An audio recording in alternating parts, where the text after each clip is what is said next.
요즘 단종 이야기가 영화로 다시 화제가 되고 있습니다. 어린 왕이 권력 속에서 희생된 비극적인 이야기죠. 그런데 조선 역사에는 단종 못지않게 충격적인 사건이 하나 있습니다.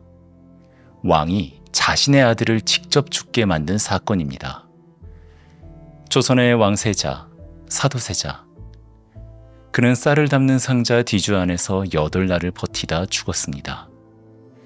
역사학자들은 지금도 말합니다. 그는 정말 미쳤던 걸까요? 아니면 궁궐의 권력과 두려움이 한 사람을 그렇게 만든 걸까요?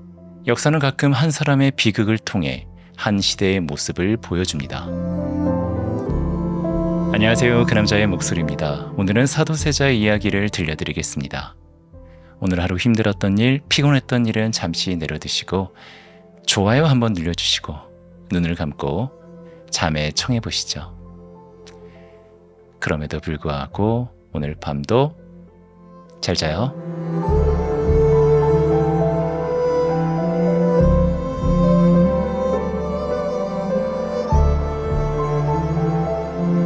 사도세자 이야기 프롤로그.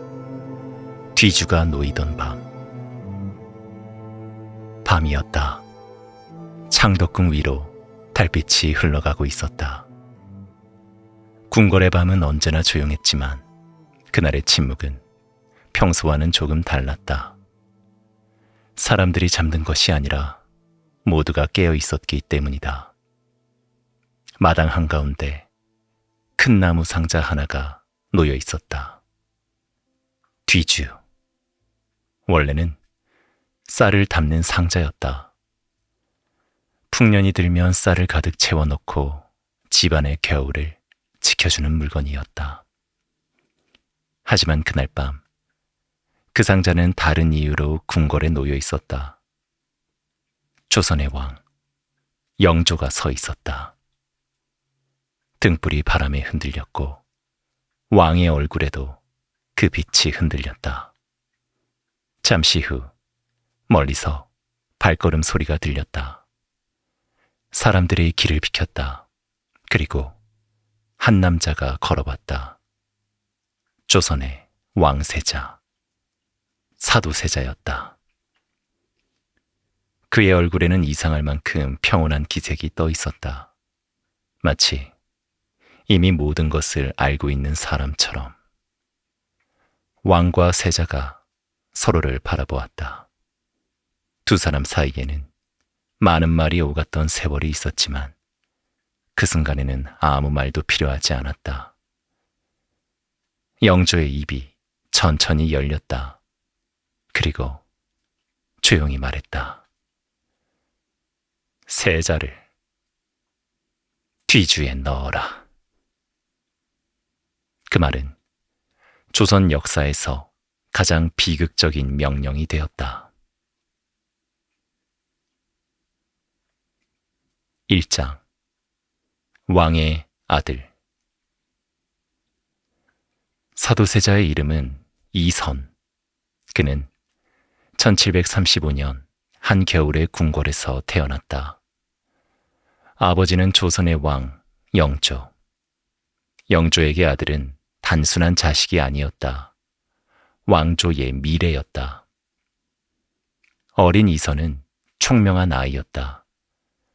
경전을 읽으면 뜻을 빠르게 이해했고 기억력도 뛰어났다. 신하들은 고개를 끄덕이며 말했다. 훌륭한 세자가 되겠습니다. 영조 역시 어린 아들을 바라보며 자주 말했다. 이 아이는 나보다 더 좋은 임금이 될 것이다. 하지만 궁궐에서 왕의 아들로 자란다는 것은 생각보다 훨씬 어려운 일이었다. 아버지는 왕이었다. 그리고 왕은 언제나 누군가에게 지켜보는 사람이었다. 사도세자는 어릴 때부터 사람들의 시선 속에서 자라야 했다.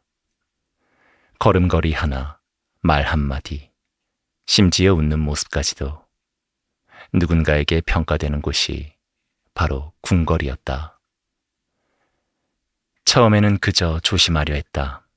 아버지 앞에서 실수하지 않으려고 말을 고르고 행동을 조심했다.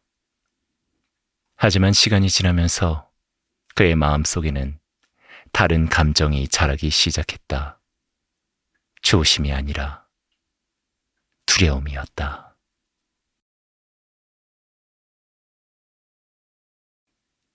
이 장 궁궐의 공기. 사도세자가 자라던 궁궐은 언제나 조용한 곳이었다. 하지만 그 조용함은 평온에서 생긴 것이 아니었다. 사람들이 말을 아꼈기 때문에 조용한 곳이었다. 궁궐에서는 누가 무엇을 말했는지, 누가 어떤 표정을 지었는지 모든 것이 기록이 되고 때로는 문제가 되기도 했다. 그래서 사람들은 늘 조심했다. 웃을 때도 조심했고, 말할 때도 조심했고, 심지어 숨 쉬는 것조차 조심하는 사람도 있었다. 어린 사도 세자는 그 공기 속에서 자라야 했다. 어느 날 아침이었다. 세자는 아버지를 만나기 위해 경희궁으로 향하고 있었다. 궁궐의 긴 복도를 지나며 그는 몇 번이나 옷 매무새를 고쳐잡았다. 왕 앞에 나가는 일은 항상 긴장되는 일이었다. 문이 열리고 영조가 앉아 있었다.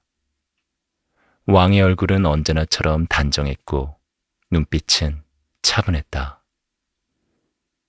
왔느냐? 세자는 고개를 숙였다. 예, 전하. 영조는 잠시 아들을 바라보았다. 그리고 조용히 물었다. 어제 읽은 경전의 뜻이 무엇이냐? 세자는 준비해온 대답을 말했다. 말은 틀리지 않았다. 하지만 영조의 표정은 조금도 변하지 않았다. 잠시 후 왕이 말했다. 그 뜻이 아니다. 세자의 심장이 순간 크게 뛰었다. 다시 말해 보아라. 세자는 다시 설명했다. 이번에는 조금 더 조심스럽게. 그러나 영조는 고개를 저었다. 아직도 모르겠느냐? 방 안의 공기가 무겁게 내려앉았다. 세자는 더 말을 하지 못했다. 그저 고개를 숙인 채 왕의 발끝만 바라보고 있었다. 이런 날들은 한 번으로 끝나지 않았다. 비슷한 장면이 며칠 뒤에도 몇 달 뒤에도 다시 반복되었다. 처음에는 세자가 그저 더 열심히 공부하면 될 일이라고 생각했다. 그래서 그는 밤늦게까지 책을 읽었다. 경전을 외우고 글을 쓰고 다음날 아버지 앞에 설 준비를 했다. 하지만 시간이 지나도 아버지의 표정은 쉽게 풀리지 않았다. 영조에게는 왕세자에게 기대하는 모습이 있었다. 그리고 그 모습은 아주 높은 곳에 놓여 있었다. 세자는 그 높이를 점점 더 분명하게 느끼기 시작했다. 어느 날 밤이었다. 세자는 혼자 방 안에 앉아 있었다. 책이 펼쳐져 있었지만 한 줄도 읽히지 않았다. 밖에서는 바람이 불고 있었다. 등불이 흔들렸다. 세자는 문득 자신이 숨을 제대로 쉬고 있는지 확인해 보았다. 가슴이 답답했다. 그는 잠시 눈을 감았다. 그리고 그 순간 아버지의 목소리가 떠올랐다. 세자라면 그렇게 해서는 안 된다. 그 말은 그날만 들은 말이 아니었다. 하지만 이상하게도 그날 밤에는 그 말이 계속 귀에 남아 있었다. 다음날 아침 궁궐 사람들 사이에서 작은 이야기가 돌기 시작했다. 세자가 밤새 잠을 이루지 못했다고 합니다. 요즘 표정이 좋지 않다고 합니다. 처음에는 아무도 크게 신경 쓰지 않았다. 궁궐에서는 작은 이야기들이 늘 생겼다가 사라지기 마련이었다. 하지만 그런 말들이 조금씩 늘어나기 시작했다. 세자가 화를 냈다고 합니다. 이 사람을 피한다고 합니다. 그리고 어느 날 누군가 이렇게 말했다. 이 세자가 조금 이상해졌습니다. 그 말은 궁궐에서 가장 위험한 종류의 말이었다. 왜냐하면 궁궐에서는 한 사람의 마음이 아니라 나라의 미래가 걸려 있었기 때문이다. 그리고 그 미래의 중심에는 왕세자, 사도세자가 있었다. 3장 균열. 사람의 마음이 무너지는 순간은 대개 한 번에 찾아오지 않는다. 처음에는 아주 작은 균열로 시작된다. 사도세자에게도 그 균열은 어느 날 갑자기 생긴 것이 아니었다. 조금씩 쌓여가고 있었다. 어느 여름날이었다. 궁궐의 햇빛은 뜨거웠고 마당의 돌바닥에서는 열기가 올라오고 있었다. 세자는 책을 읽고 있었다. 하지만 글자가 눈에 들어오지 않았다. 같은 줄을 몇 번이나 읽었지만 뜻이 머릿속에 남지 않았다. 세자는 책을 덮었다. 그 순간 밖에서 궁녀들이 이야기하는 소리가 들렸다. 아주 작은 목소리였다. 하지만 이상하게도 그 말이 또렷하게 들렸다. 요즘 세자 저하가. 그 뒤에는 어떤 말이 이어졌을까? 그날 밤 세자는 잠을 이루지 못했다. 눈을 감으면 사람들의 얼굴이 떠올랐다. 신하들의 얼굴, 궁녀들의 얼굴, 그리고 아버지의 얼굴. 모두가 자신을 바라보고 있는 것 같았다.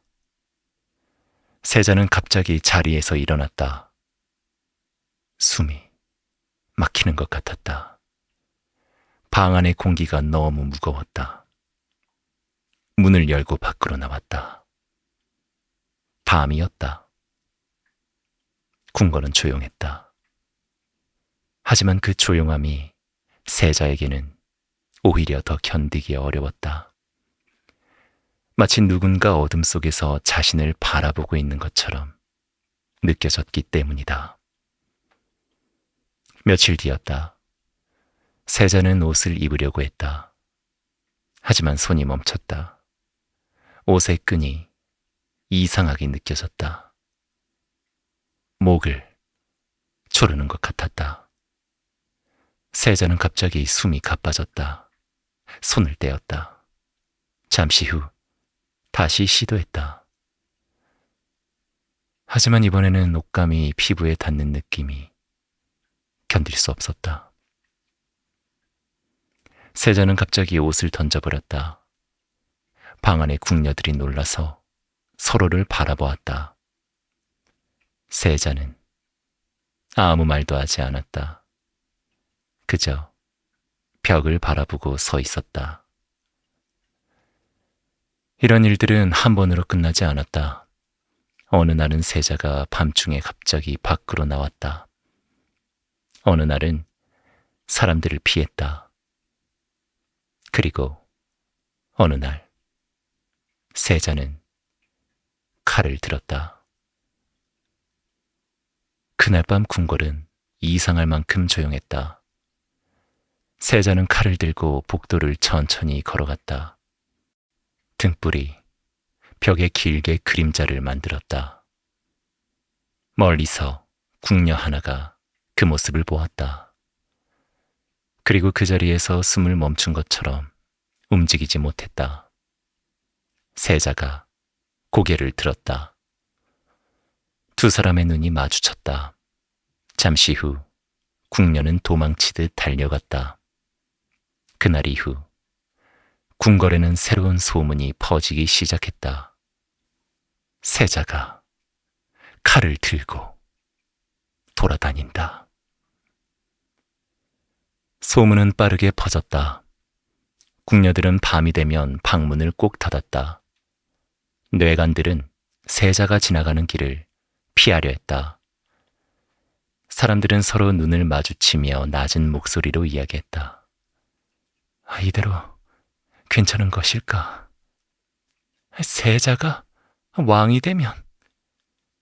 말은 거기서 멈췄다. 아무도 그 다음 말을 입 밖으로 꺼내지 않았다. 그리고 어느 날 그 이야기들이 마침내 왕의 귀에 들어갔다. 영조는 한참 동안 아무 말도 하지 않았다. 보고를 읽고 다시 읽었다. 그리고 조용히 물었다. 정말 그런 일이 있었느냐? 신하는 고개를 숙였다. 예, 전하. 방 안은 조용했다. 영조는 창밖을 바라보았다. 밤이었다. 멀리서 궁궐의 등불이 하나둘 흔들리고 있었다. 왕은 아주 낮은 목소리로 말했다. 세자를 불러오라. 그날 밤 아버지와 아들은 다시 마주 앉게 된다. 그리고 그 만남은 조선의 역사를 바꾸는 또 하나의 시작이 된다.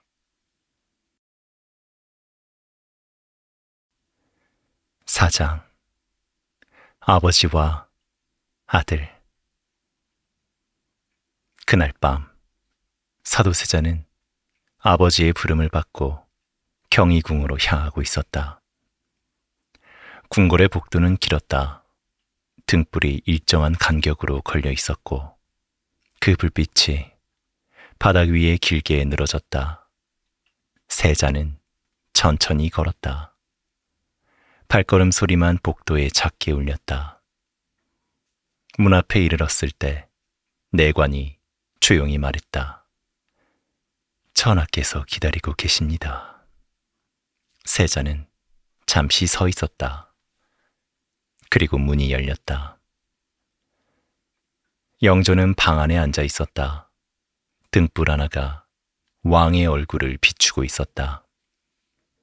그 빛은 왕의 눈가에 깊게 패인 주름까지도 또렷하게 드러내고 있었다. 세자는 들어와 천천히 고개를 숙였다. 전하.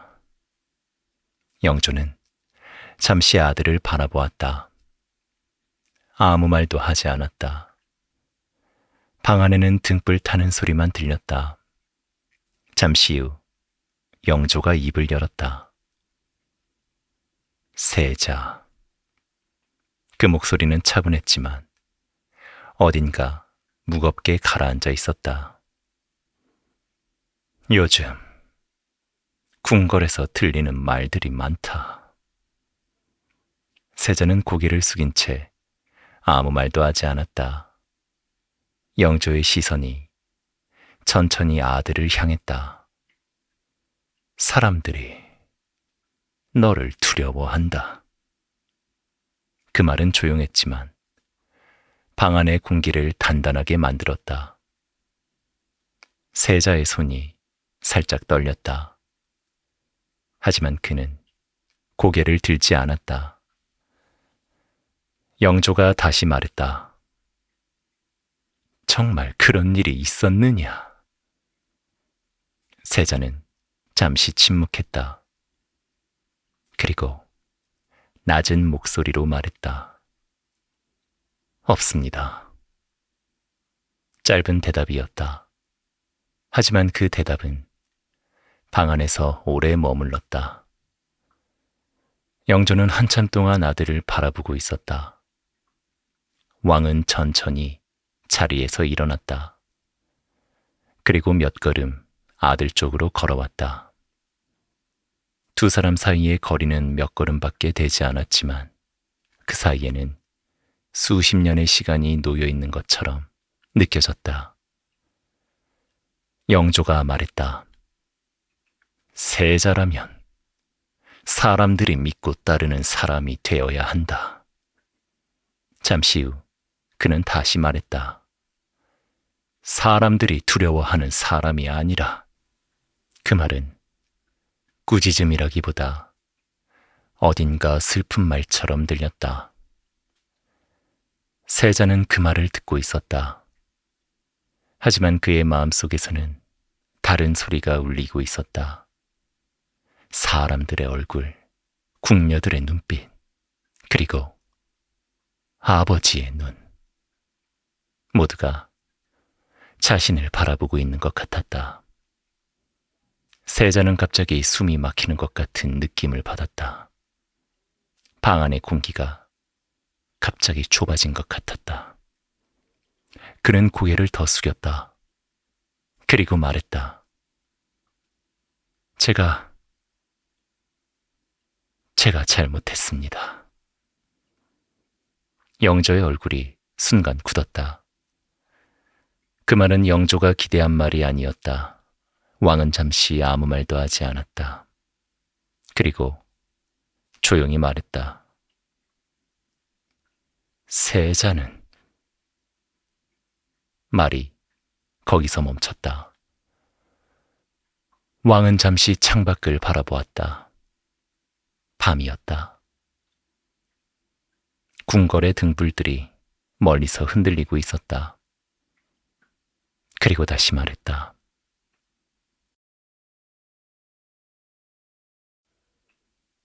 세자는 조선의 미래다. 그 말은 마치 스스로에게 하는 말처럼 들렸다. 잠시 후 영조는 자리로 돌아갔다. 그리고 낮은 목소리로 말했다. 오늘은 물러가거라. 세자는 다시 고개를 숙였다. 예, 전하. 세자는 천천히 돌아섰다. 문이 열리고 그는 밖으로 나갔다. 복도를 걸어가면서도 세자는 계속 숨을 고르고 있었다. 가슴이 답답했다. 마치 궁궐 전체가 자신을 바라보고 있는 것 같았다. 그날 밤 이후 궁궐의 공기는 조금 더 무거워졌다. 그리고 그 무거운 공기는 조금씩 돌이킬 수 없는 방향으로 흘러가기 시작했다.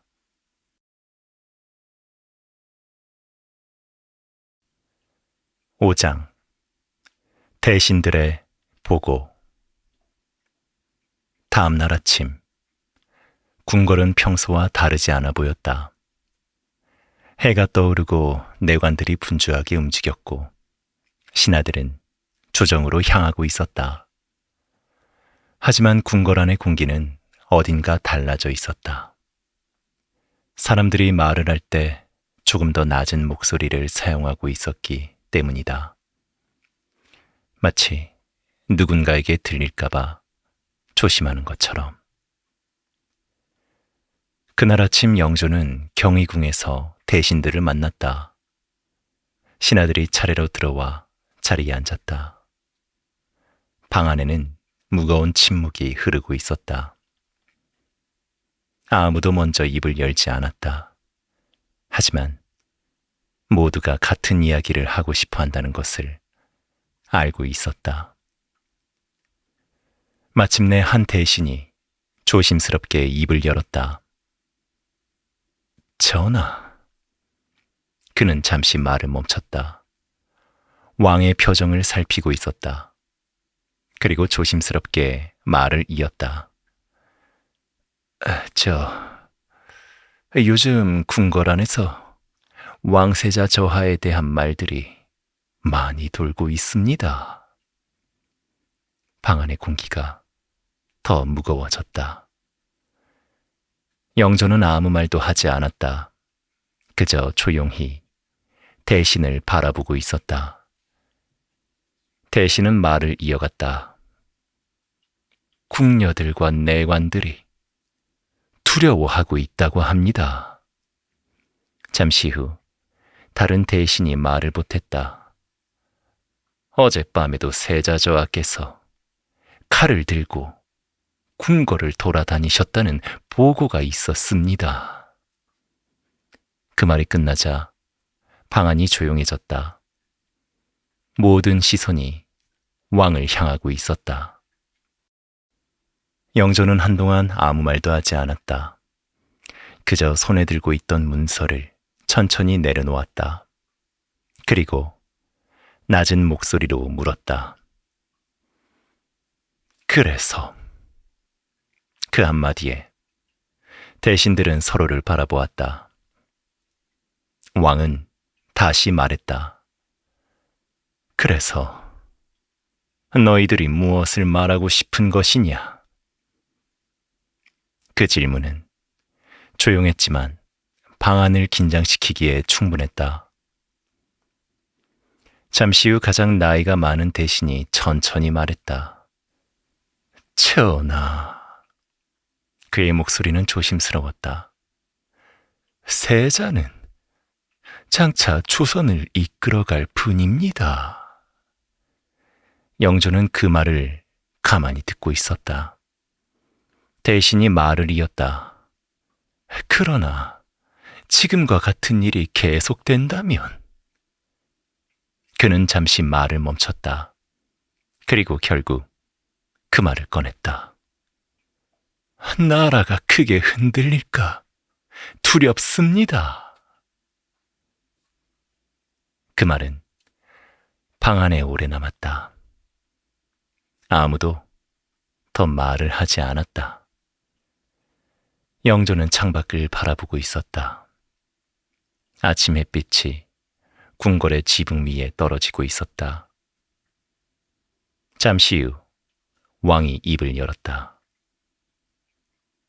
세자는 말이 거기서 멈췄다. 왕은 눈을 감았다. 그리고 아주 낮은 목소리로 말했다. 내 아들이다. 그 말은 누구에게 하는 말인지 알 수 없었다. 대신들에게 하는 말인지 아니면 자기 자신에게 하는 말인지. 잠시 후 영조는 다시 눈을 떴다. 그리고 말했다. 이 일은 더 이상 밖으로 퍼져서는 안 된다. 대신들이 고개를 숙였다. 왕은 잠시 생각했다. 그리고 조용히 말했다. 세자의 일은 내가 직접 살펴보겠다. 대신들은 자리에서 일어나 천천히 물러났다. 문이 닫히자 방 안에는 왕만 남았다. 영조는 한동안 움직이지 않았다. 그리고 천천히 혼잣말처럼 말했다. 어디서부터 이렇게 된 것인가? 그날 이후 궁궐 안에서는 보이지 않는 긴장이 조금씩 커지고 있었다. 사람들은 여전히 평소처럼 움직였지만 모두가 알고 있었다. 어떤 일이 곧 일어날 것이라는 것을. 그리고 그 일은 조선의 역사를 완전히 바꾸게 될 것이었다.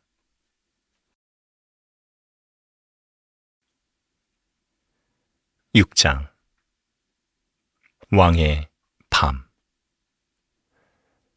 그날 밤 궁궐은 조용했다.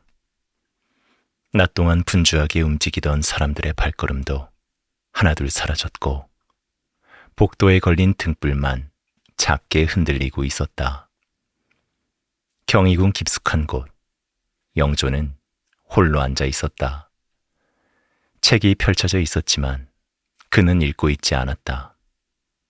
등불이 흔들릴 때마다 왕의 얼굴 위에 그림자가 천천히 움직였다. 영조는 긴 시간을 왕으로 살아온 사람이었다. 수많은 신하를 만났고 수많은 결정을 내려야 했다. 나라의 일 앞에서 왕은 언제나 분명해야 했다. 망설임은 왕에게 허락되지 않는 감정이었다. 하지만 그날 밤 영조는 오랫도록 아무 결정을 내리지 못하고 있었다. 그의 머릿속에는 하루 동안 들은 말들이 계속 떠올랐다. 궁녀들이 두려워하고 있습니다. 칼을 들고 돌아다니셨다고 합니다. 이대로는 나라가... 그 말들은 왕의 마음 속에서 천천히 무거운 돌처럼 가라앉고 있었다. 영조는 천천히 눈을 감았다. 그리고 아주 오래전의 기억이 떠올랐다. 어린 사도세자가 처음으로 글을 읽던 날이었다. 작은 목소리였지만 또박또박 글자를 읽어 내려가던 아이. 그 모습을 보며 영조는 조용히 웃었었다. 그래, 잘한다. 그날의 기억은 지금도 분명하게 남아 있었다. 왕은 천천히 눈을 떴다. 그리고 낮은 목소리로 말했다. 어디서부터? 말은 거기서 멈췄다. 그는 스스로에게 묻고 있었다. 어디서부터 이렇게 되어버린 것인지. 밖에서는 바람이 불고 있었다. 궁궐의 나무들이 작게 흔들리고 있었다. 영조는 자리에서 일어났다. 그리고 창가로 걸어갔다. 멀리서 궁궐의 지붕들이 보였다. 수백 년 동안 왕들이 이 궁궐에서 나라를 다스려 왔다. 그리고 지금 그 왕좌에 앉아있는 사람이 바로 자신이었다. 왕은 알고 있었다. 왕의 자리는 아버지의 자리와 다르다는 것을. 아버지는 아들을 용서할 수 있다. 하지만 왕은 나라를 먼저 생각해야 한다. 그것이 왕이 된 사람의 운명이었다. 영조는 한동안 창밖을 바라보고 있었다. 그리고 아주 조용한 목소리로 말했다. 세자. 그 이름은 방 안에서 오래 머물렀다. 그때 문 밖에서 작은 발걸음 소리가 들렸다. 내관이 조심스럽게 말했다. 전하. 영조는 고개를 돌렸다. 말하라. 세자자께서 오늘도 방에서 나오지 않고 계십니다. 영조는 잠시 아무 말도 하지 않았다. 그리고 조용히 말했다. 알겠다. 뇌관은 고개를 숙이고 물러났다. 문이 닫혔다. 방 안에는 다시 왕 혼자 남았다. 영조는 천천히 자리로 돌아왔다. 그리고 등불을 바라보았다. 작은 불빛이 조용히 흔들리고 있었다. 왕은 아주 낮은 목소리로 말했다. 나는. 그 말은 마치 누군가에게 고백하는 것처럼 들렸다. 왕이다. 그 말은 자신에게 하는 말이었다. 그리고 그 순간 영조의 마음 속에서 하나의 결심이 천천히 만들어지고 있었다. 그 결심은 아버지로서는 절대 할 수 없는 것이었고 왕으로서는 피할 수 없는 것이었다. 다음 날 궁궐에는 새로운 명령이 내려지게 된다. 그리고 그 명령은 조선 역사에서 가장 슬픈 장면으로 이어지게 된다.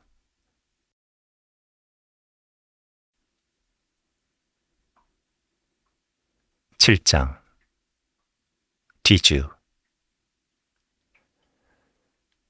1762년 궁궐 안에서는 며칠 전부터 이상한 긴장감이 흐르고 있었다.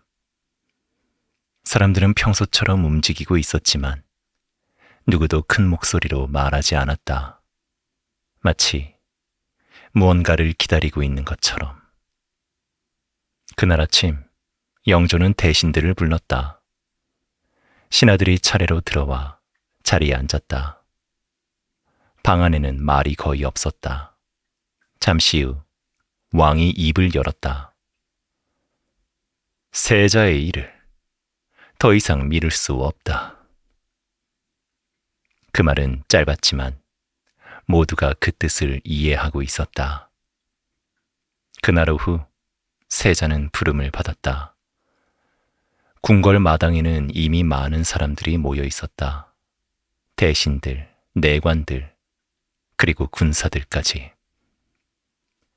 세자가 마당에 들어섰다. 사람들의 시선이 한꺼번에 그에게 쏠렸다. 그 시선은 낮은 목소리보다 더 무거웠다. 영조가 서 있었다. 왕의 얼굴은 평소보다 훨씬 굳어 있었다. 세자는 잠시 아버지를 바라보았다. 두 사람 사이에는 긴 시간이 흘러 있었다. 그리고 그 시간 속에는 수많은 말들이 남아 있었다. 하지만 그 순간 아무도 그 말들을 꺼내지 않았다. 영조가 입을 열었다. 세자. 그 목소리는 차분했지만 어딘가 떨리고 있었다. 너는 더 이상 세자가 아니다. 그 말은 마당 위에 조용히 떨어졌다. 하지만 그 한마디는 궁궐 전체를 얼어붙게 만들기에 충분했다. 세자는 잠시 아무 말도 하지 않았다. 그의 얼굴에는 놀라움도 분노도 없었다. 그저 어딘가 먼 곳을 바라보고 있는 사람처럼 보였다. 잠시 후 세자가 말했다. 전하. 그 목소리는 조용했다. 제가 그렇게까지 큰 죄를 지었습니까? 영조의 얼굴이 잠시 흔들렸다. 하지만 왕은 아무 대답도 하지 않았다. 대신 고개를 돌렸다. 그리고 낮은 목소리로 말했다. 뒤주를 가져오라. 잠시 후 마당 한가운데 큰 나무 상자가 놓였다. 뒤주였다. 쌀을 담는 상자. 풍년이 들면 곡식을 가득 채워 넣는 평범한 물건이었다. 하지만 그날 그 상자는 다른 이유로 그 자리에 놓여 있었다. 사람들이 숨을 죽였다. 누군가는 고개를 숙였다. 누군가는 차마 그 장면을 보지 못했다. 세자는 뒤주를 바라보았다. 그리고 천천히 아버지를 바라보았다. 영조는 아들을 보지 않고 있었다. 그저 멀리 다른 곳을 바라보고 있었다. 잠시 후 세자가 말했다. 알겠습니다. 그 말은 놀라울 만큼 담담했다. 세자는 천천히 걸었다. 뒤주 앞에 섰다. 그리고 하늘을 한번 올려다 보았다. 여름 하늘이었다. 푸르고 아무 일도 모르는 하늘. 세자는 아무 말도 하지 않았다. 그저 천천히 뒤주 안으로 들어갔다. 뚜껑이 닫혔다. 궁궐은 다시 조용해졌다. 아무도 말을 하지 않았다. 바람이 불었고 등불이 흔들렸다. 그날 이후 그 뒤주는 8날 동안 그 자리에 놓여 있었다. 그리고 1762년 7월 사도세자는 그 안에서 생을 마쳤다. 그의 나이 27이었다. 그날 이후 궁궐에는 한 아이가 남았다. 아버지를 잃은 아이. 이름은 이산. 훗날 조선의 왕이 되는 사람. 정조였다. 정조는 평생 그날을 잊지 못했다. 아버지가 사라진 날, 뒤주가 놓였던 날, 그리고 아버지의 죽음이 단순한 가족의 비극이 아니라 역사의 사건이 되어버린 날. 세월이 흐른 뒤 정조는 이렇게 말했다고 전해진다. 나는 아버지를 잊지 않는다. 사람들은 사도세자의 죽음을 두고 지금도 이야기한다. 그가 정말 미쳤던 것인지 아니면 궁궐이 한 사람을 그렇게 만들었던 것인지. 정답은 아무도 모른다. 하지만 한 가지는 분명하다. 그 뒤주 안에서 사라진 것은 한 왕세자의 생명만이 아니었다. 그 안에는 한 아버지의 마음과 한 왕의 고통과 한 아이의 기억이 함께 남겨져 있었다. 그리고 그 이야기는 지금까지도 조선 역사에서 가장 슬픈 장면으로 남아있다.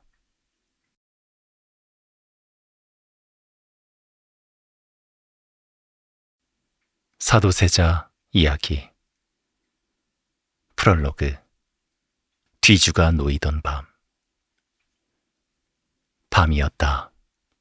창덕궁 위로 달빛이 흘러가고 있었다. 궁궐의 밤은 언제나 조용했지만 그날의 침묵은 평소와는 조금 달랐다. 사람들이 잠든 것이 아니라 모두가 깨어 있었기 때문이다. 마당 한가운데 큰 나무 상자 하나가 놓여 있었다. 뒤주. 원래는 쌀을 담는 상자였다. 풍년이 들면 쌀을 가득 채워넣고 집안의 겨울을 지켜주는 물건이었다. 하지만 그날 밤 그 상자는 다른 이유로 궁궐에 놓여 있었다. 조선의 왕 영조가 서 있었다. 등불이 바람에 흔들렸고 왕의 얼굴에도 그 빛이 흔들렸다. 잠시 후 멀리서 발걸음 소리가 들렸다. 사람들이 길을 비켰다. 그리고 한 남자가 걸어왔다. 조선의 왕세자, 사도세자였다. 그의 얼굴에는 이상할 만큼 평온한 기색이 떠 있었다. 마치 이미 모든 것을 알고 있는 사람처럼. 왕과 세자가 서로를 바라보았다. 두 사람 사이에는 많은 말이 오갔던 세월이 있었지만 그 순간에는 아무 말도 필요하지 않았다. 영조의 입이 천천히 열렸다. 그리고 조용히 말했다. 세자를 뒤주에 넣어라. 그 말은 조선 역사에서 가장 비극적인 명령이 되었다. 1장. 왕의 아들. 사도세자의 이름은 이선. 그는 1735년 한겨울의 궁궐에서 태어났다. 아버지는 조선의 왕 영조. 영조에게 아들은 단순한 자식이 아니었다. 왕조의 미래였다. 어린 이선은 총명한 아이였다. 경전을 읽으면 뜻을 빠르게 이해했고 기억력도 뛰어났다. 신하들은 고개를 끄덕이며 말했다. 훌륭한 세자가 되겠습니다. 영조 역시 어린 아들을 바라보며 자주 말했다. 이 아이는 나보다 더 좋은 임금이 될 것이다. 하지만 궁궐에서 왕의 아들로 자란다는 것은 생각보다 훨씬 어려운 일이었다. 아버지는 왕이었다. 그리고 왕은 언제나 누군가에게 지켜보는 사람이었다. 사도세자는 어릴 때부터 사람들의 시선 속에서 자라야 했다. 걸음걸이 하나, 말 한마디, 심지어 웃는 모습까지도 누군가에게 평가되는 곳이 바로 궁궐이었다. 처음에는 그저 조심하려 했다. 아버지 앞에서 실수하지 않으려고 말을 고르고 행동을 조심했다. 하지만 시간이 지나면서 그의 마음속에는 다른 감정이 자라기 시작했다. 조심이 아니라 두려움이었다.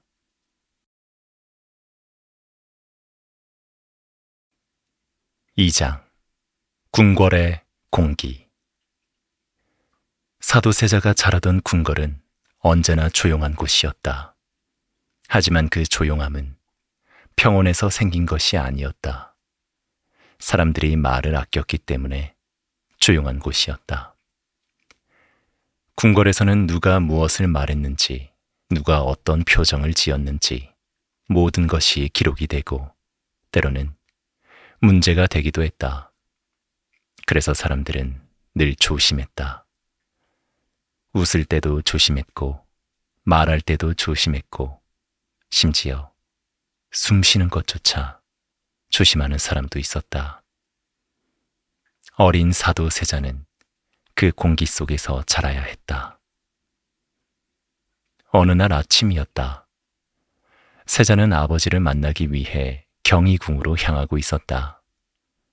궁궐의 긴 복도를 지나며 그는 몇 번이나 옷 매무새를 고쳐잡았다. 왕 앞에 나가는 일은 항상 긴장되는 일이었다. 문이 열리고 영조가 앉아 있었다. 왕의 얼굴은 언제나처럼 단정했고 눈빛은 차분했다. 왔느냐? 세자는 고개를 숙였다. 예, 전하. 영조는 잠시 아들을 바라보았다. 그리고 조용히 물었다. 어제 읽은 경전의 뜻이 무엇이냐? 세자는 준비해온 대답을 말했다. 말은 틀리지 않았다. 하지만 영조의 표정은 조금도 변하지 않았다. 잠시 후 왕이 말했다. 그 뜻이 아니다. 세자의 심장이 순간 크게 뛰었다. 다시 말해 보아라. 세자는 다시 설명했다. 이번에는 조금 더 조심스럽게. 그러나 영조는 고개를 저었다. 아직도 모르겠느냐? 방 안의 공기가 무겁게 내려앉았다. 세자는 더 말을 하지 못했다. 그저 고개를 숙인 채 왕의 발끝만 바라보고 있었다. 이런 날들은 한 번으로 끝나지 않았다. 비슷한 장면이 며칠 뒤에도 몇 달 뒤에도 다시 반복되었다. 처음에는 세자가 그저 더 열심히 공부하면 될 일이라고 생각했다. 그래서 그는 밤늦게까지 책을 읽었다. 경전을 외우고 글을 쓰고 다음날 아버지 앞에 설 준비를 했다. 하지만 시간이 지나도 아버지의 표정은 쉽게 풀리지 않았다. 영조에게는 왕세자에게 기대하는 모습이 있었다. 그리고 그 모습은 아주 높은 곳에 놓여 있었다. 세자는 그 높이를 점점 더 분명하게 느끼기 시작했다. 어느 날 밤이었다. 세자는 혼자 방 안에 앉아 있었다. 책이 펼쳐져 있었지만 한 줄도 읽히지 않았다. 밖에서는 바람이 불고 있었다. 등불이 흔들렸다. 세자는 문득 자신이 숨을 제대로 쉬고 있는지 확인해 보았다. 가슴이 답답했다. 그는 잠시 눈을 감았다. 그리고 그 순간 아버지의 목소리가 떠올랐다. 세자라면 그렇게 해서는 안 된다. 그 말은 그날만 들은 말이 아니었다. 하지만 이상하게도 그날 밤에는 그 말이 계속 귀에 남아 있었다. 다음날 아침, 궁궐 사람들 사이에서 작은 이야기가 돌기 시작했다. 세자가 밤새 잠을 이루지 못했다고 합니다. 요즘 표정이 좋지 않다고 합니다. 처음에는 아무도 크게 신경 쓰지 않았다. 궁궐에서는 작은 이야기들이 늘 생겼다가 사라지기 마련이었다. 하지만 그런 말들이 조금씩 늘어나기 시작했다. 세자가 화를 냈다고 합니다. 이 사람을 피한다고 합니다. 그리고 어느 날 누군가 이렇게 말했다. 이 세자가 조금 이상해졌습니다. 그 말은 궁궐에서 가장 위험한 종류의 말이었다. 왜냐하면 궁궐에서는 한 사람의 마음이 아니라 나라의 미래가 걸려 있었기 때문이다. 그리고 그 미래의 중심에는 왕세자, 사도세자가 있었다. 3장 균열. 사람의 마음이 무너지는 순간은 대개 한 번에 찾아오지 않는다. 처음에는 아주 작은 균열로 시작된다. 사도세자에게도 그 균열은 어느 날 갑자기 생긴 것이 아니었다. 조금씩 쌓여가고 있었다. 어느 여름날이었다. 궁궐의 햇빛은 뜨거웠고 마당의 돌바닥에서는 열기가 올라오고 있었다. 세자는 책을 읽고 있었다. 하지만 글자가 눈에 들어오지 않았다. 같은 줄을 몇 번이나 읽었지만 뜻이 머릿속에 남지 않았다. 세자는 책을 덮었다. 그 순간 밖에서 궁녀들이 이야기하는 소리가 들렸다. 아주 작은 목소리였다.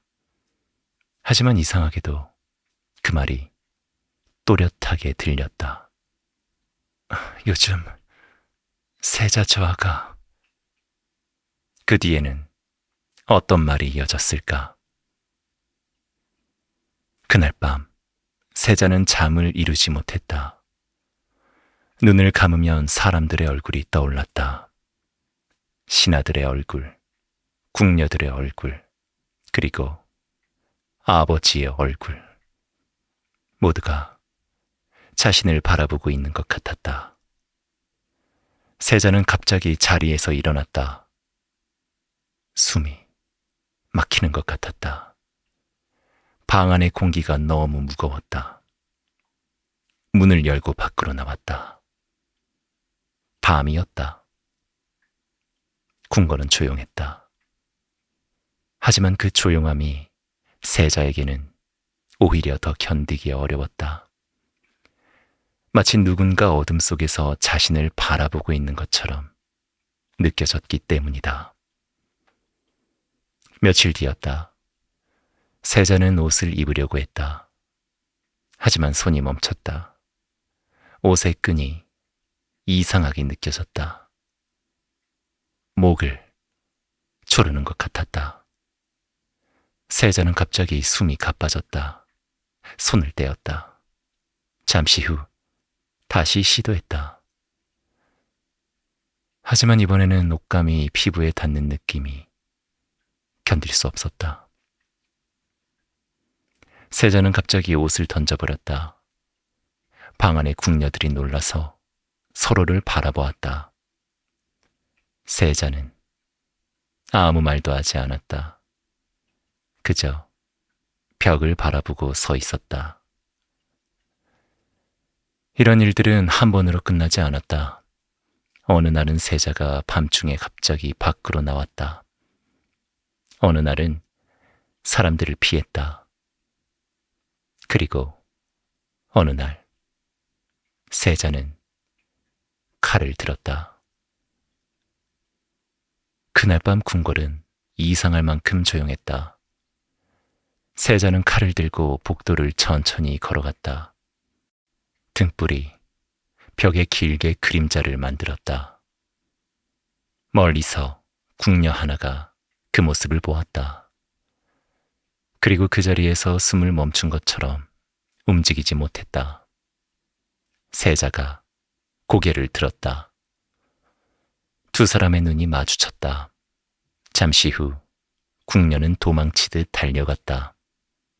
그날 이후 궁궐에는 새로운 소문이 퍼지기 시작했다. 세자가 칼을 들고 돌아다닌다.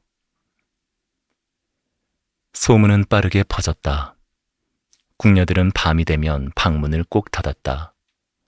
뇌관들은 세자가 지나가는 길을 피하려 했다. 사람들은 서로 눈을 마주치며 낮은 목소리로 이야기했다. 이대로 괜찮은 것일까? 세자가 왕이 되면... 말은 거기서 멈췄다. 아무도 그 다음 말을 입 밖으로 꺼내지 않았다. 그리고 어느 날 그 이야기들이 마침내 왕의 귀에 들어갔다. 영조는 한참 동안 아무 말도 하지 않았다. 보고를 읽고 다시 읽었다. 그리고 조용히 물었다. 정말 그런 일이 있었느냐? 신하는 고개를 숙였다. 예, 전하.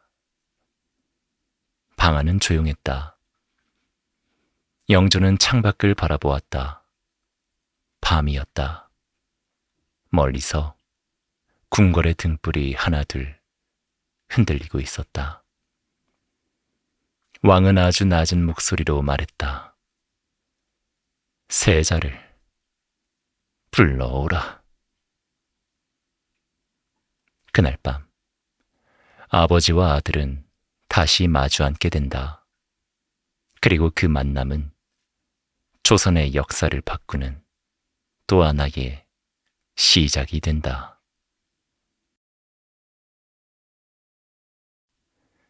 사장, 아버지와 아들. 그날 밤 사도세자는 아버지의 부름을 받고 경희궁으로 향하고 있었다. 궁궐의 복도는 길었다. 등불이 일정한 간격으로 걸려 있었고 그 불빛이 바닥 위에 길게 늘어졌다. 세자는 천천히 걸었다. 발걸음 소리만 복도에 작게 울렸다. 문 앞에 이르렀을 때 내관이 조용히 말했다. 전하께서 기다리고 계십니다. 세자는 잠시 서 있었다. 그리고 문이 열렸다. 영조는 방 안에 앉아 있었다. 등불 하나가 왕의 얼굴을 비추고 있었다. 그 빛은 왕의 눈가에 깊게 패인 주름까지도 또렷하게 드러내고 있었다. 세자는 들어와 천천히 고개를 숙였다. 전하. 영조는 잠시 아들을 바라보았다. 아무 말도 하지 않았다. 방 안에는 등불 타는 소리만 들렸다. 잠시 후 영조가 입을 열었다. 세자. 그 목소리는 차분했지만 어딘가 무겁게 가라앉아 있었다. 요즘 궁궐에서 들리는 말들이 많다. 세자는 고개를 숙인 채 아무 말도 하지 않았다. 영조의 시선이 천천히 아들을 향했다. 사람들이 너를 두려워한다. 그 말은 조용했지만 방 안의 공기를 단단하게 만들었다. 세자의 손이 살짝 떨렸다. 하지만 그는 고개를 들지 않았다. 영조가 다시 말했다. 정말 그런 일이 있었느냐? 세자는 잠시 침묵했다. 그리고 낮은 목소리로 말했다. 없습니다. 짧은 대답이었다. 하지만 그 대답은 방 안에서 오래 머물렀다. 영조는 한참 동안 아들을 바라보고 있었다. 왕은 천천히 자리에서 일어났다. 그리고 몇 걸음 아들 쪽으로 걸어왔다. 두 사람 사이의 거리는 몇 걸음밖에 되지 않았지만 그 사이에는 수십 년의 시간이 놓여 있는 것처럼 느껴졌다. 영조가 말했다. 세자라면 사람들이 믿고 따르는 사람이 되어야 한다. 잠시 후 그는 다시 말했다. 사람들이 두려워하는 사람이 아니라. 그 말은 꾸짖음이라기보다 어딘가 슬픈 말처럼 들렸다. 세자는 그 말을 듣고 있었다. 하지만 그의 마음속에서는 다른 소리가 울리고 있었다. 사람들의 얼굴, 궁녀들의 눈빛, 그리고 아버지의 눈. 모두가 자신을 바라보고 있는 것 같았다. 세자는 갑자기 숨이 막히는 것 같은 느낌을 받았다. 방 안의 공기가 갑자기 좁아진 것 같았다. 그는 고개를 더 숙였다. 그리고 말했다. 제가 잘못했습니다. 영조의 얼굴이 순간 굳었다. 그 말은 영조가 기대한 말이 아니었다. 왕은 잠시 아무 말도 하지 않았다. 그리고 조용히 말했다. 세자는. 말이 거기서 멈췄다. 왕은 잠시 창밖을 바라보았다. 밤이었다. 궁궐의 등불들이 멀리서 흔들리고 있었다. 그리고 다시 말했다.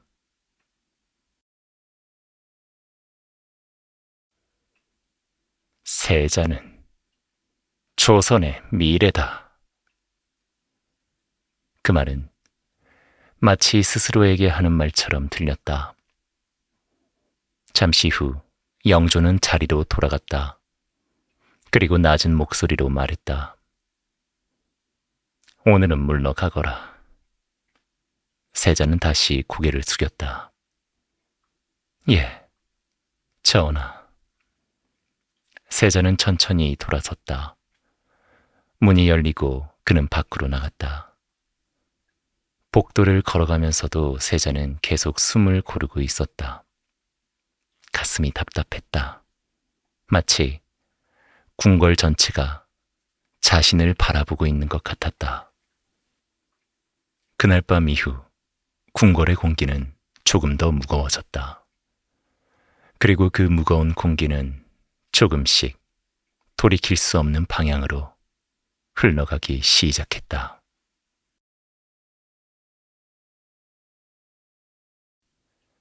(5장) 대신들의 보고. 다음 날 아침, 궁궐은 평소와 다르지 않아 보였다. 해가 떠오르고 내관들이 분주하게 움직였고 신하들은 조정으로 향하고 있었다. 하지만 궁궐 안의 공기는 어딘가 달라져 있었다. 사람들이 말을 할 때 조금 더 낮은 목소리를 사용하고 있었기 때문이다.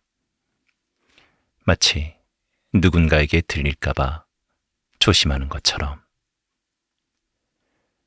그날 아침 영조는 경희궁에서 대신들을 만났다. 신하들이 차례로 들어와 자리에 앉았다.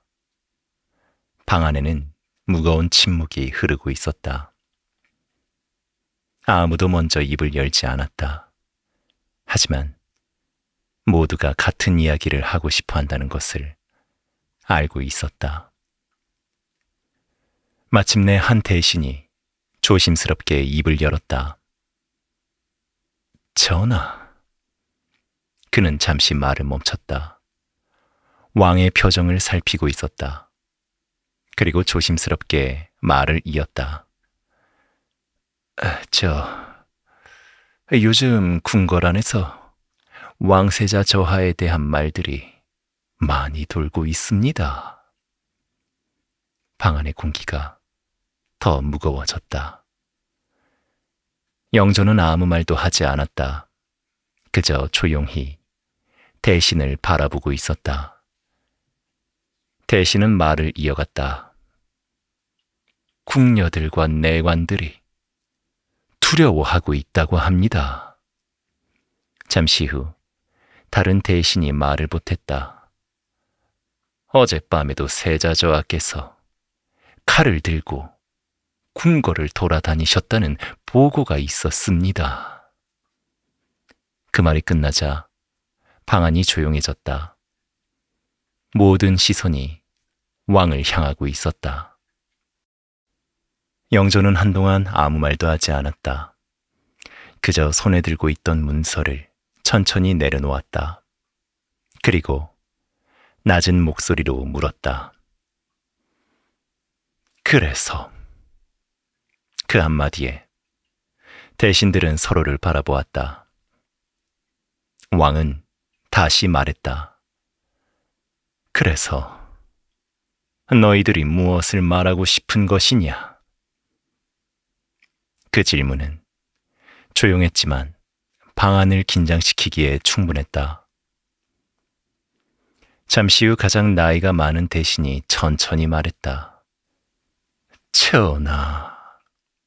그의 목소리는 조심스러웠다. 세자는 장차 조선을 이끌어갈 뿐입니다. 영조는 그 말을 가만히 듣고 있었다. 대신이 말을 이었다. 그러나 지금과 같은 일이 계속된다면. 그는 잠시 말을 멈췄다. 그리고 결국 그 말을 꺼냈다. 나라가 크게 흔들릴까 두렵습니다. 그 말은 방 안에 오래 남았다. 아무도 더 말을 하지 않았다. 영조는 창밖을 바라보고 있었다. 아침 햇빛이 궁궐의 지붕 위에 떨어지고 있었다. 잠시 후 왕이 입을 열었다. 세자는 말이 거기서 멈췄다. 왕은 눈을 감았다. 그리고 아주 낮은 목소리로 말했다. 내 아들이다. 그 말은 누구에게 하는 말인지 알 수 없었다. 대신들에게 하는 말인지 아니면 자기 자신에게 하는 말인지. 잠시 후 영조는 다시 눈을 떴다. 그리고 말했다. 이 일은 더 이상 밖으로 퍼져서는 안 된다. 대신들이 고개를 숙였다. 왕은 잠시 생각했다. 그리고 조용히 말했다. 세자의 일은 내가 직접 살펴보겠다. 대신들은 자리에서 일어나 천천히 물러났다. 문이 닫히자 방 안에는 왕만 남았다. 영조는 한동안 움직이지 않았다. 그리고 천천히 혼잣말처럼 말했다. 어디서부터 이렇게 된 것인가? 그날 이후 궁궐 안에서는 보이지 않는 긴장이 조금씩 커지고 있었다. 사람들은 여전히 평소처럼 움직였지만 모두가 알고 있었다. 어떤 일이 곧 일어날 것이라는 것을. 그리고 그 일은 조선의 역사를 완전히 바꾸게 될 것이었다.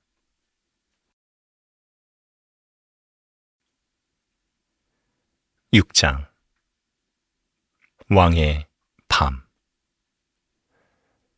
그날 밤 궁궐은 조용했다. 낮 동안 분주하게 움직이던 사람들의 발걸음도 하나둘 사라졌고 복도에 걸린 등불만 작게 흔들리고 있었다. 경희궁 깊숙한 곳, 영조는 홀로 앉아 있었다. 책이 펼쳐져 있었지만 그는 읽고 있지 않았다. 등불이 흔들릴 때마다 왕의 얼굴 위에 그림자가 천천히 움직였다. 영조는 긴 시간을 왕으로 살아온 사람이었다. 수많은 신하를 만났고 수많은 결정을 내려야 했다. 나라의 일 앞에서 왕은 언제나 분명해야 했다. 망설임은 왕에게 허락되지 않는 감정이었다. 하지만 그날 밤 영조는 오랫도록 아무 결정을 내리지 못하고 있었다. 그의 머릿속에는 하루 동안 들은 말들이 계속 떠올랐다. 궁녀들이 두려워하고 있습니다. 칼을 들고 돌아다니셨다고 합니다. 이대로는 나라가... 그 말들은 왕의 마음 속에서 천천히 무거운 돌처럼 가라앉고 있었다. 영조는 천천히 눈을 감았다.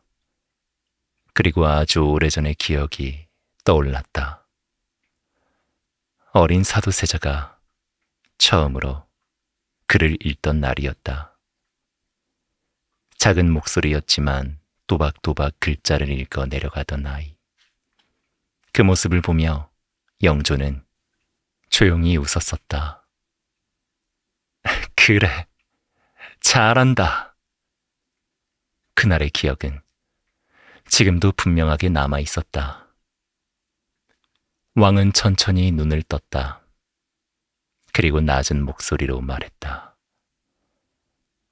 어디서부터? 말은 거기서 멈췄다. 그는 스스로에게 묻고 있었다. 어디서부터 이렇게 되어버린 것인지. 밖에서는 바람이 불고 있었다. 궁궐의 나무들이 작게 흔들리고 있었다. 영조는 자리에서 일어났다. 그리고 창가로 걸어갔다. 멀리서 궁궐의 지붕들이 보였다. 수백 년 동안 왕들이 이 궁궐에서 나라를 다스려 왔다. 그리고 지금 그 왕좌에 앉아있는 사람이 바로 자신이었다. 왕은 알고 있었다. 왕의 자리는 아버지의 자리와 다르다는 것을. 아버지는 아들을 용서할 수 있다. 하지만 왕은 나라를 먼저 생각해야 한다. 그것이 왕이 된 사람의 운명이었다.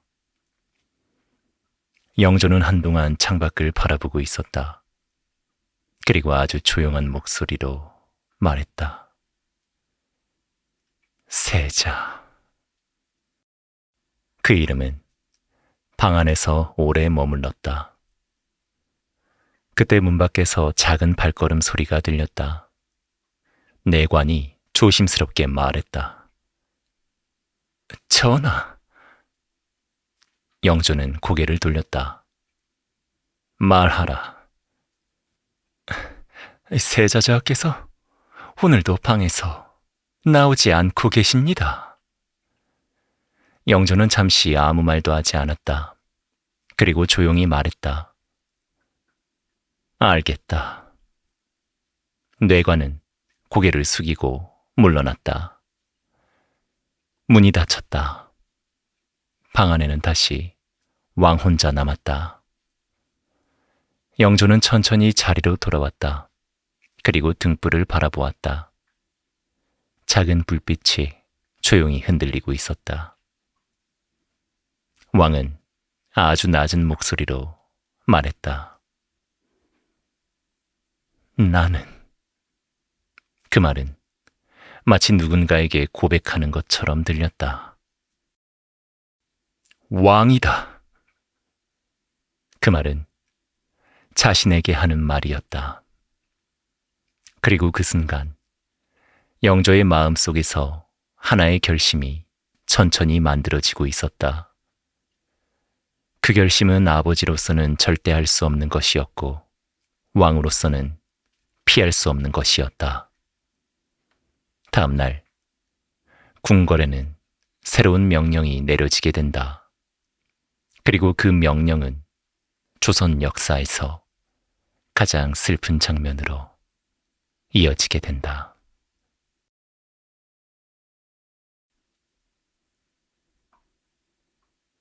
(7장) 뒤주.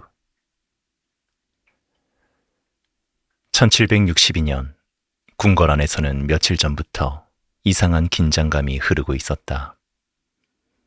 사람들은 평소처럼 움직이고 있었지만 누구도 큰 목소리로 말하지 않았다. 마치 무언가를 기다리고 있는 것처럼. 그날 아침 영조는 대신들을 불렀다. 신하들이 차례로 들어와 자리에 앉았다. 방 안에는 말이 거의 없었다. 잠시 후 왕이 입을 열었다. 세자의 일을 더 이상 미룰 수 없다. 그 말은 짧았지만 모두가 그 뜻을 이해하고 있었다. 그날 오후 세자는 부름을 받았다. 궁궐 마당에는 이미 많은 사람들이 모여 있었다. 대신들, 내관들, 그리고 군사들까지. 세자가 마당에 들어섰다. 사람들의 시선이 한꺼번에 그에게 쏠렸다. 그 시선은 낮은 목소리보다 더 무거웠다. 영조가 서 있었다. 왕의 얼굴은 평소보다 훨씬 굳어 있었다. 세자는 잠시 아버지를 바라보았다. 두 사람 사이에는 긴 시간이 흘러 있었다. 그리고 그 시간 속에는 수많은 말들이 남아 있었다. 하지만 그 순간 아무도 그 말들을 꺼내지 않았다. 영조가 입을 열었다. 세자. 그 목소리는 차분했지만 어딘가 떨리고 있었다. 너는 더 이상 세자가 아니다. 그 말은 마당 위에 조용히 떨어졌다. 하지만 그 한마디는 궁궐 전체를 얼어붙게 만들기에 충분했다. 세자는 잠시 아무 말도 하지 않았다. 그의 얼굴에는 놀라움도 분노도 없었다. 그저 어딘가 먼 곳을 바라보고 있는 사람처럼 보였다. 잠시 후 세자가 말했다. 전하. 그 목소리는 조용했다. 제가 그렇게까지 큰 죄를 지었습니까? 영조의 얼굴이 잠시 흔들렸다. 하지만 왕은 아무 대답도 하지 않았다. 대신 고개를 돌렸다. 그리고 낮은 목소리로 말했다. 뒤주를 가져오라. 잠시 후 마당 한가운데 큰 나무 상자가 놓였다. 뒤주였다. 쌀을 담는 상자. 풍년이 들면 곡식을 가득 채워 넣는 평범한 물건이었다. 하지만 그날 그 상자는 다른 이유로 그 자리에 놓여 있었다. 사람들이 숨을 죽였다. 누군가는 고개를 숙였다. 누군가는 차마 그 장면을 보지 못했다. 세자는 뒤주를 바라보았다. 그리고 천천히 아버지를 바라보았다. 영조는 아들을 보지 않고 있었다. 그저 멀리 다른 곳을 바라보고 있었다. 잠시 후 세자가 말했다. 알겠습니다. 그 말은 놀라울 만큼 담담했다. 세자는 천천히 걸었다. 뒤주 앞에 섰다. 그리고 하늘을 한번 올려다 보았다. 여름 하늘이었다. 푸르고 아무 일도 모르는 하늘. 세자는 아무 말도 하지 않았다. 그저 천천히 뒤주 안으로 들어갔다. 뚜껑이 닫혔다. 궁궐은 다시 조용해졌다. 아무도 말을 하지 않았다. 바람이 불었고 등불이 흔들렸다. 그날 이후 그 뒤주는 8날 동안 그 자리에 놓여 있었다.